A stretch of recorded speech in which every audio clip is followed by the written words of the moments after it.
Selamat pagi Pak Bonda, kami dari kelompok 7 ingin mempresentasikan hasil diskusi dari kelompok kami mengenai implementasi kebutuhan perangkat lunak dan teknik analisis kebutuhan perangkat lunak aplikasi online. Next. Di sini tim kami terdiri dari 4 orang.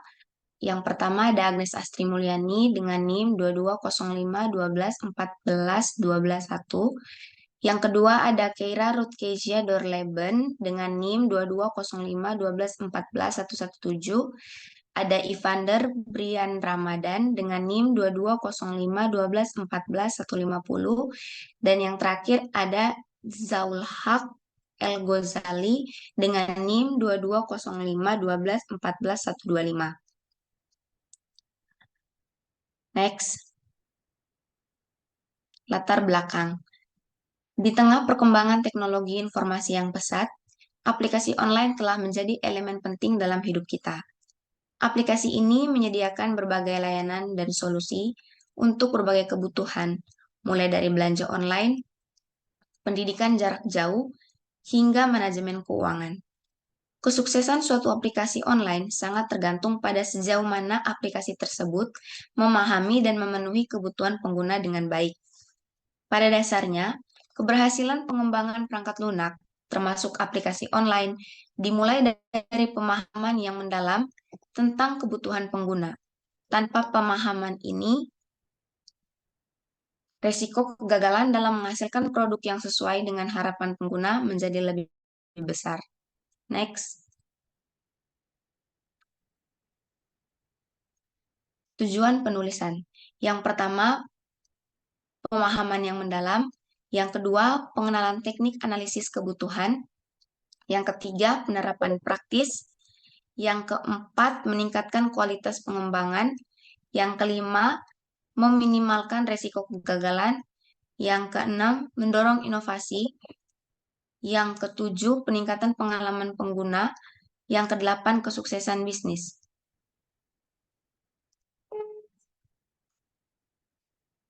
Next.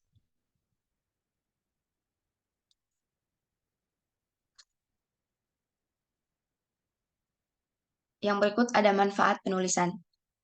Yang pertama, ada pemahaman yang lebih baik. Yang kedua, pengetahuan teknik analisis kebutuhan. Yang ketiga, panduan praktis. Yang keempat, meningkatkan kualitas produk. Yang kelima, penghindaran risiko kegagalan. Yang keenam, inovasi lebih lanjut. Yang ketujuh, peningkatan pengalaman pengguna. Next.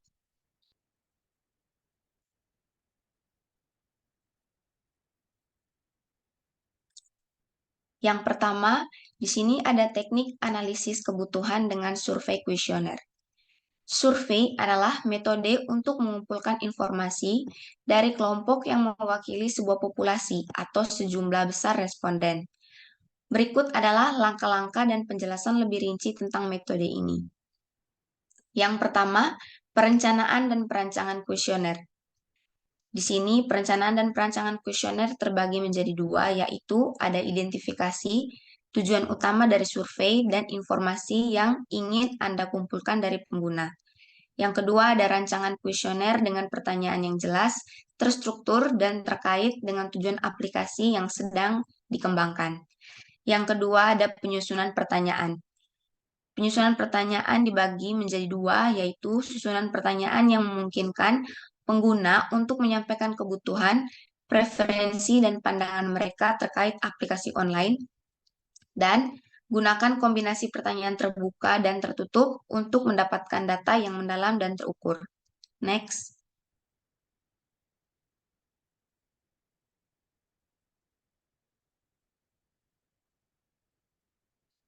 Yang ketiga ada klasterisasi pengguna.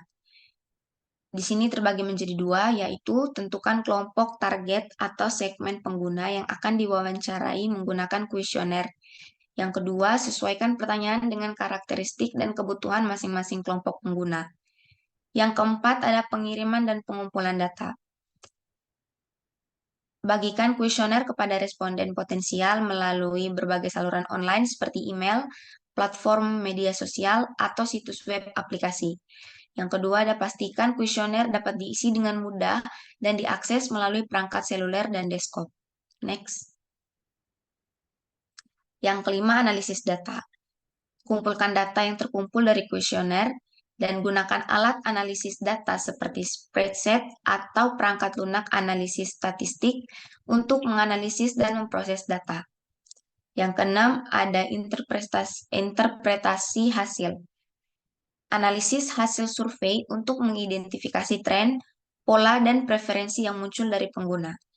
Identifikasi kebutuhan dan fitur yang paling penting bagi pengguna. Yang ketujuh, ada pelaporan hasil. Sajikan hasil analisis dalam laporan yang mencakup temuan utama, rekomendasi, dan tindakan yang diperlukan.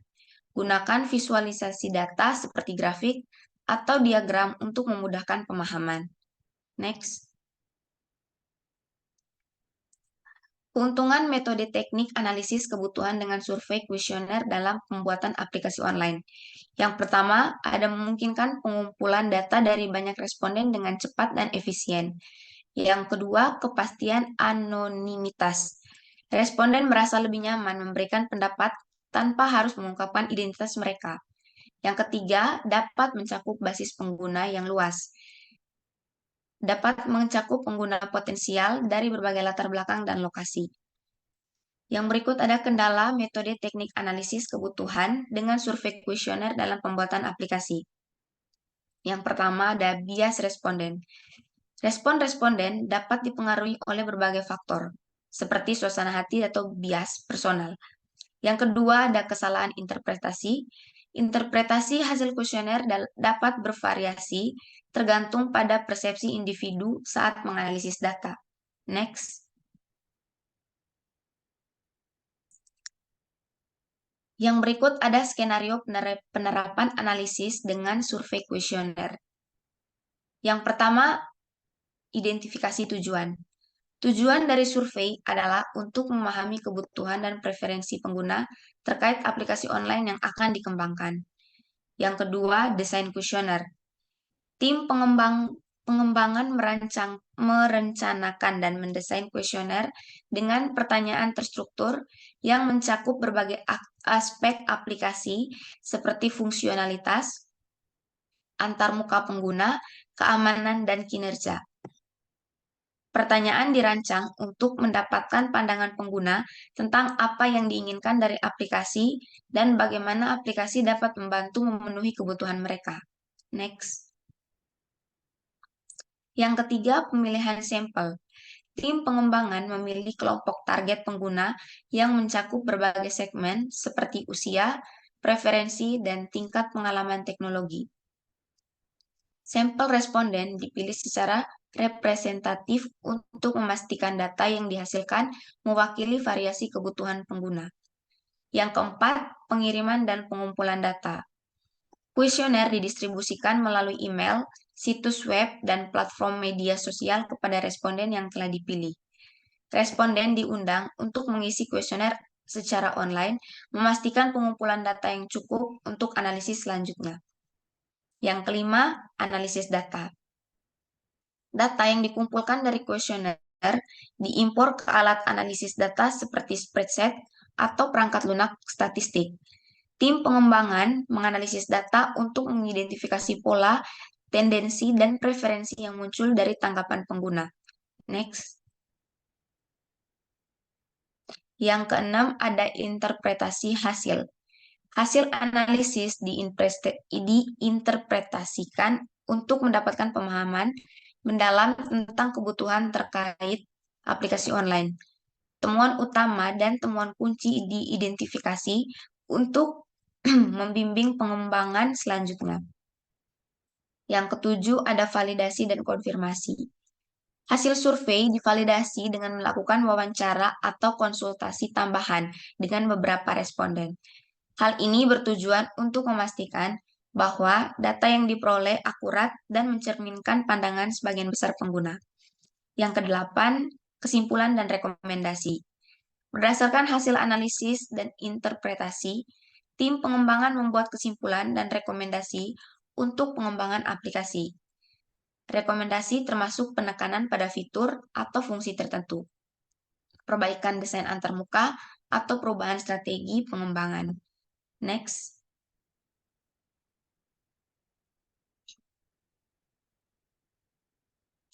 Yang kesembilan, integrasi hasil dalam pengembangan.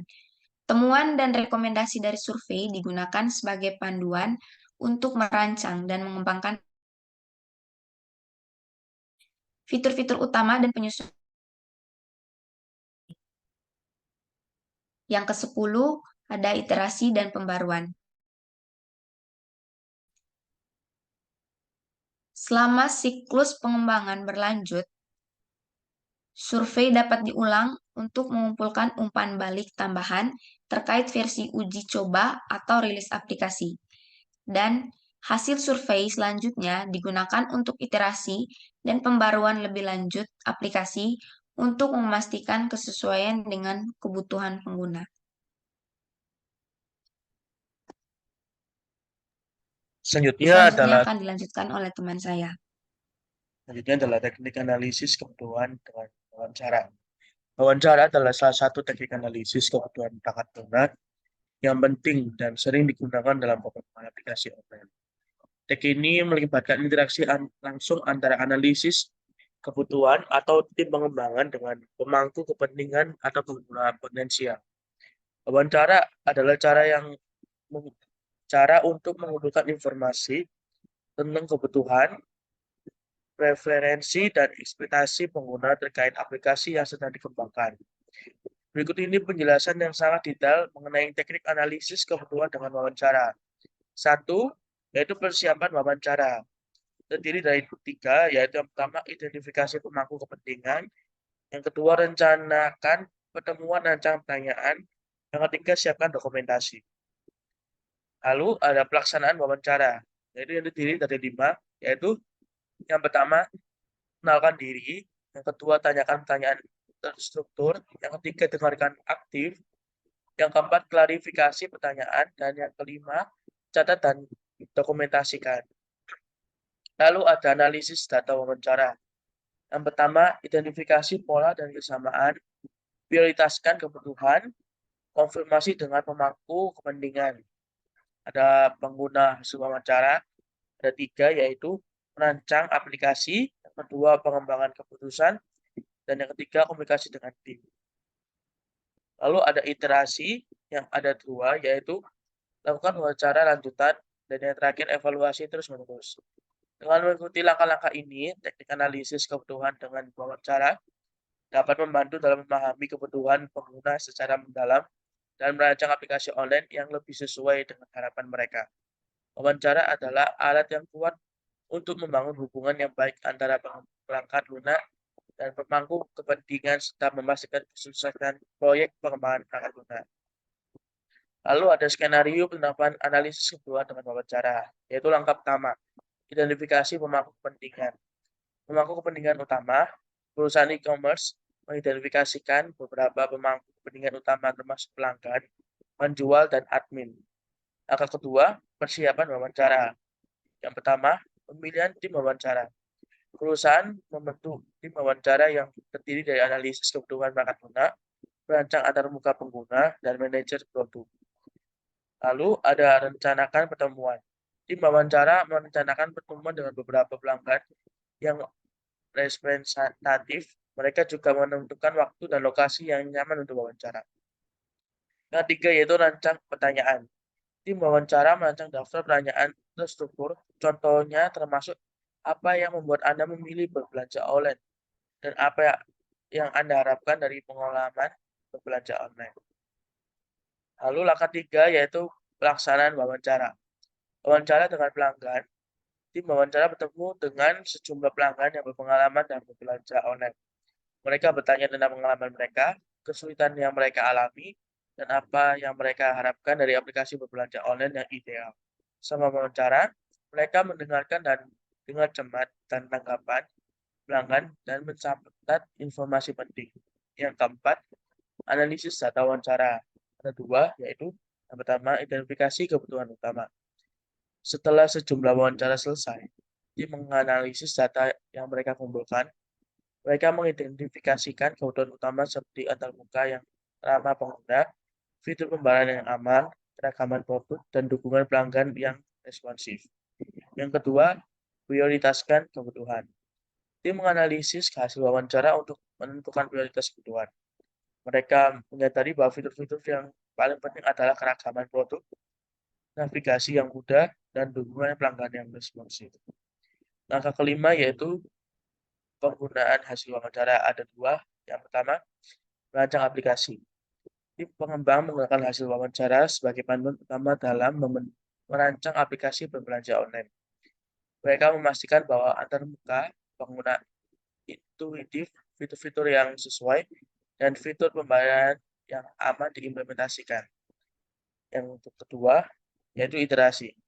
Dalam pengembangan aplikasi, tim wawancara melakukan pertemuan lanjutan dengan pelanggan untuk memvalidasi desain dan fitur yang sedang dibangun. Ini membantu dalam memastikan bahwa aplikasi benar-benar memenuhi kebutuhan dan harapan pelanggan. Lalu selanjutnya ada teknik kebutuhan dengan observasi akan dilanjutkan oleh tim rekan saya. Dengan selanjutnya nomor 3, teknik analisis kebutuhan dengan observasi.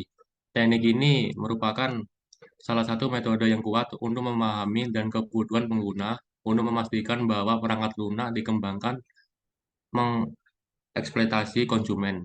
Berikut adalah penjelasan langkah-langkahnya. Yang pertama, persiapkan observasi. Di sini kita ditentukan oleh area atau proses bisnis. Diidentifikasikan area atau proses bisnis yang akan diamati. Ini harus relevan dan pengembangan perangkat lunak yang sedang berlangsung atau akan datang. Lalu selanjutnya, rencanakan waktu dan tempat. Di sini kita dijadwalkan waktu dan tempat untuk melakukan observasi. Pastikan kita dapat mengamati proses tersebut tanpa mengganggu operasionalnya. Lalu, identifikasi tujuan. Di sini kita akan dijelaskan apa itu tujuan dan observasi, dan apa yang kita inginkan pelajari atau ditemukan dari pengamatan ini. Dan tujuan ini akan membimbing kita untuk pengalaman kita selanjutnya. Next.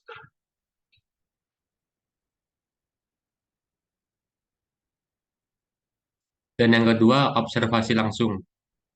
Dengan di sini kita akan mengamati dengan seksama dan hal catat detail penting, amati proses bisnis atau interaksi pengguna dengan perangkat lunak dengan cermat. Dan fokuskan perhatian pada alur kerja, tindakan, dan masalah yang muncul selama proses tersebut. Dan yang ketiga, tidak ganggu. Selama observasi, hindari mengganggu proses yang diamati, biarkan proses berjalan seperti biasa tanpa campur tangan kita. Dan yang keempat, catat informasi. Di sini kita akan mencatat informasi, pastikan untuk mencatat informasi yang relevan selama observasi berlangsung. Next.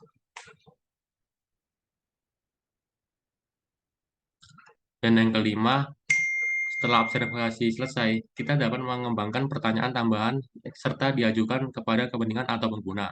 Pertanyaan ini membantu memvalidasi atau mendalamkan pemahaman kita tentang temuan observasi.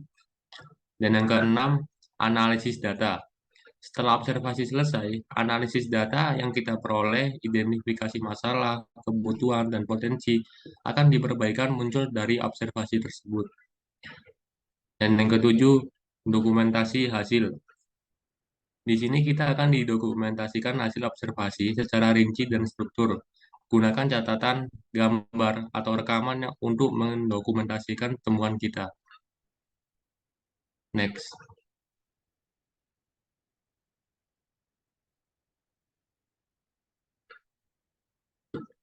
Dan yang ke-8, komunikasi hasil. Di sini kita akan menyampaikan hasil observasi kepada pemangku kepentingan yang relevan ini, memastikan bahwa pemangku kepentingan terlibat dalam proses pengembangan perangkat lunak. Dan yang ke-9, pengambilan keputusan. Menggunakan hasil observasi yang untuk mengambil keputusan terkait kebutuhan perangkat lunak. Ini bisa mencakup perancangan fitur, perbaikan proses, atau pemilihan solusi kepada perangkat lunak yang sesuai. Dan yang ke-10, literasi jika diperlukan.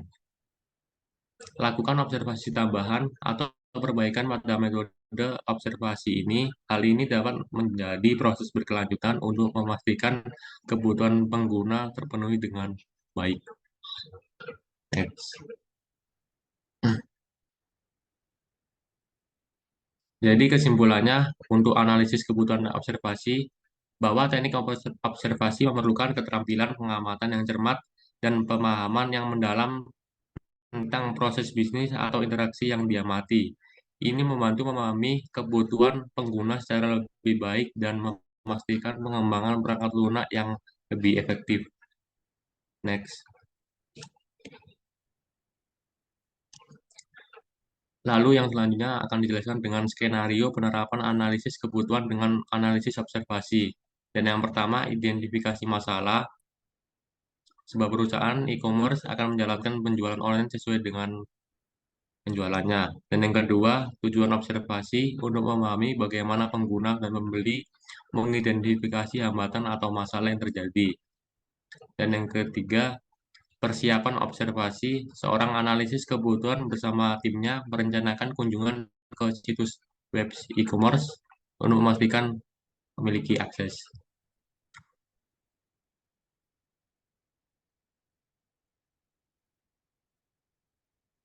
Dan yang keempat, observasi langsung.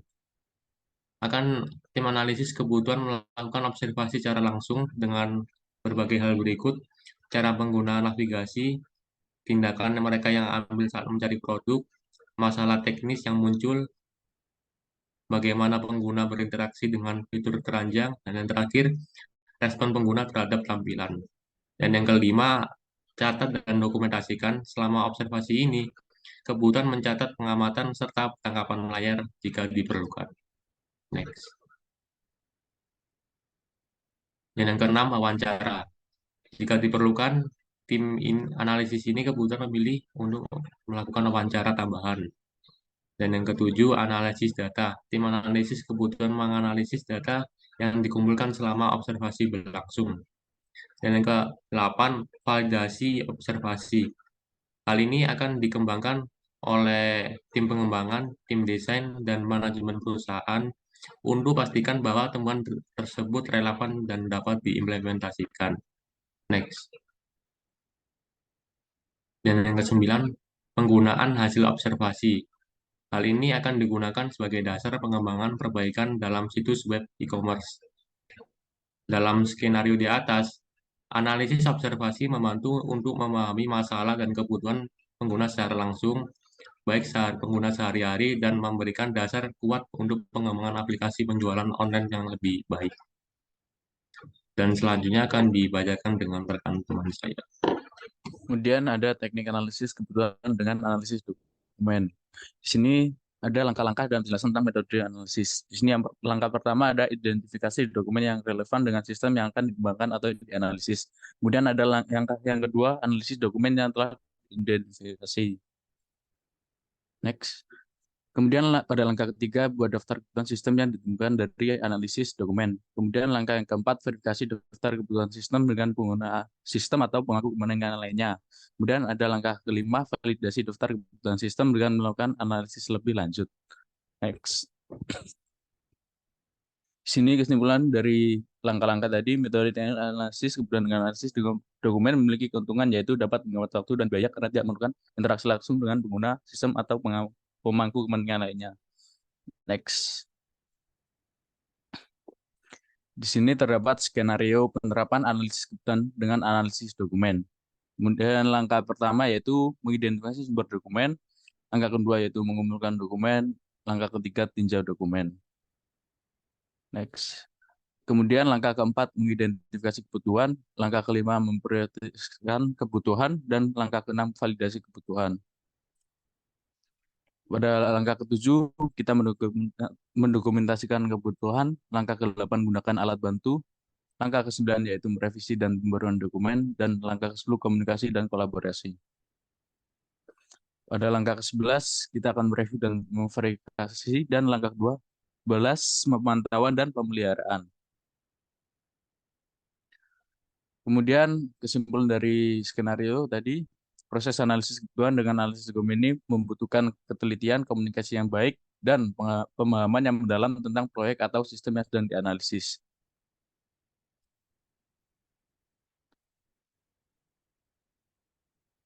Kesimpulan dari semuanya ini, dalam tulisan ini kami telah menjelaskan tentang implementasi kebutuhan perangkat lunak dan teknik analisis kebutuhan perangkat lunak dalam konteks aplikasi online. Berikut adalah kesimpulan singkat. Yang pertama yaitu implementasi kebutuhan perangkat lunak. Yang kedua ada teknik analisis kebutuhan perangkat lunak. Yang ketiga ada fokus pada pengalaman pengguna. Dan yang keempat proses analisis kebutuhan perangkat lunak. Kemudian yang terakhir ada komunikasi yang efektif dengan kepentingan, pemangku kepentingan. Dengan memahami dan menerapkan teknik analisis kebutuhan perangkat lunak dengan baik, kita dapat menciptakan aplikasi online yang memenuhi harapan pengguna inovatif dan relevan dalam dunia digital yang terus berkembang. Itu saja dari kelompok kami. Dimaafkan kalau ada kurangnya. Wassalamualaikum warahmatullahi wabarakatuh.